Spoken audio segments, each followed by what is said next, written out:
সাংবাদিক হত্যার ঘটনায় পুলিশের বয়ানে নতুন মোড়। নোবেল শান্তি পুরস্কারের জন্য ট্রাম্পকে মনোনীত করল কম্বোডিয়া। মার্কিন শুল্কের ধাক্কায় বিপাকে ভারতীয় পোশাক শিল্প, বিকল্প বাংলাদেশ, ভিয়েতনাম। চরম বিপর্যয়ের মধ্যেও গোপনে সরকারি কর্মকর্তাদের বেতন দিচ্ছে হামাস।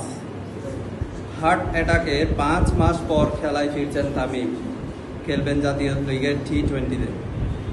আসসালামু আলাইকুম। দুপুরের সংবাদ আয়োজনে আমন্ত্রণ দুপুরের সংবাদ আয়োজনে এতক্ষণ শুনছিলেন প্রধান শিরামগুরু। এখন জানাচ্ছি বিস্তারিত।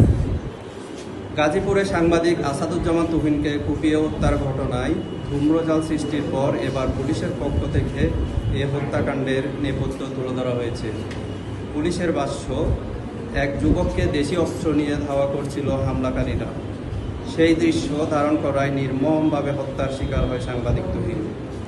দর্শক, এই বিষয়ে আমরা আরও বিস্তারিত খবরাখবর জানতে সরাসরি যুক্ত হচ্ছি আমাদের সঙ্গে।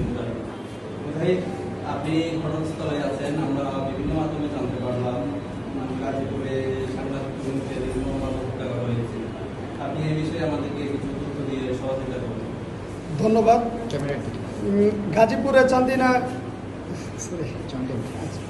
গাজীপুরে চাঁদাবাজি নিয়ে লাইভ করার পরে আসাদুজ্জামান তুহিনকে কুপিয়ে গলা কেটে হত্যা করেছে দুর্বৃক্ষরা। নিহত আসাদুজ্জামান তুহিন দৈনিক প্রতিদিনের কাগজে গাজীপুর স্টাফ রিপোর্টার হিসেবে নিয়োজিত ছিলেন। স্থানীয় সূত্রে জানা যায়, চান্দিনা চৌরাস্তা এলাকায় ফুটপাতের অবৈধ দোকানপাটের চাঁদাবাজি নিয়ে বৃহস্পতিবার বিকেলে ফেসবুকে তিনি লাইভ করেন। এরপর রাত 8টার দিকে তিনি মসজিদের মার্কেটের সামনে এক চায়ের দোকানে চা খায়। এই সময় হঠাৎ করে কয়েকজন সন্ত্রাসী তাকে ঘিরে ধারালো অস্ত্র দিয়ে প্রকাশ্যে গলা কেটে হত্যা করে।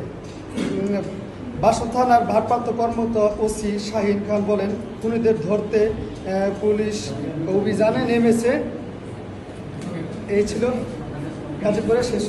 ধন্যবাদ মুজাহিদ আমাদেরকে তথ্য দিয়ে সহযোগিতা